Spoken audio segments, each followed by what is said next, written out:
அண்ணா பல்கலைக்கழக மாணவி பாலியல் வன்கொடுமை. வேலூரில் பெண் மருத்துவருக்கு கூட்டு பாலியல் வன்கொடுமை. கோவை மாணவி கூட்டு பாலியல் வன்கொடுமை. விளாத்திகுளம் 12ஆம் வகுப்பு மாணவி பாலியல் வன்கொடுமை செய்யப்பட்டு கொலை. மதுராந்தகத்தில் 14 வயது சிறுமிக்கு கூட்டு பாலியல் வன்கொடுமை. திருவண்ணாமலை அருகே காவலர்களால் கூட்டு பாலியல் கொடுமைக்குள்ளான இளம்பெண். கோவில் திருவிழாவில் பெண் போலீசுக்கு பாலியல் சீண்டல் கொடுத்த திமுக நிர்வாகி. திமுக எம்பி கனிமொழி பங்கேற்ற கூட்டத்தில் பெண் காவலருக்கு பாலியல் சீண்டல். 16 வயது சிறுமியை தொடர் பாலியல் வன்முறைக்கு உள்ளாக்கிய திமுக ஊராட்சி தலைவரின் மகன்.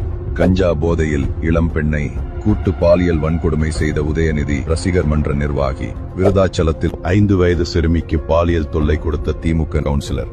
விழுப்புரத்தில் பெண்ணை மிரட்டி பாலியல் வன்கொடுமை செய்த திமுக நிர்வாகி. கோயம்பேட்டில் சிறுமியை அடைத்து வைத்து பாலியல் தொல்லை அளித்த திமுக நிர்வாகிகள். மதுரையில் 11ஆம் வகுப்பு சிறுமிக்கு பாலியல் வன்கொடுமை செய்த திமுக கிளை செயலாளர். நந்தனம் அரசு கல்லூரி கேண்டீனில் வேலை பார்த்த பெண்ணுக்கு பாலியல் வன்முறை செய்த திமுக பிரமுகர். திமுக நிர்வாகி தெய்வச் செயலால் மாணவிக்கு பாலியல் வன்முறை.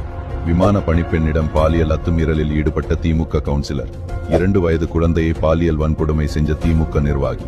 கிருஷ்ணகிரியில் 70 வயது முதியவரை கொன்று 60 வயது மூதாட்டிக்கு பாலியல் வன்கொடுமை. கஞ்சா போதை இளைஞர்களால் பாலியல் தாக்குதலுக்குள்ளான 66 வயது மூதாட்டி. கடந்த 5 ஆண்டுகளில் நடந்த பாலியல் வன்கொடுமைகள் 2080. கடந்த 5 ஆண்டுகளில் பதிவான போக்சோ வழக்குகள் 39,999. வயதான பெண்கள் தொடங்கி பச்சிளம் குழந்தைகள் வரை பாதுகாப்பில்லாத ஒரு கொடூரமான ஆட்சியை தான் வழங்கியிருக்கிறது திமுக. திமுக ஆண்டதும் போதும், மக்கள் மாண்டதும் போதும்.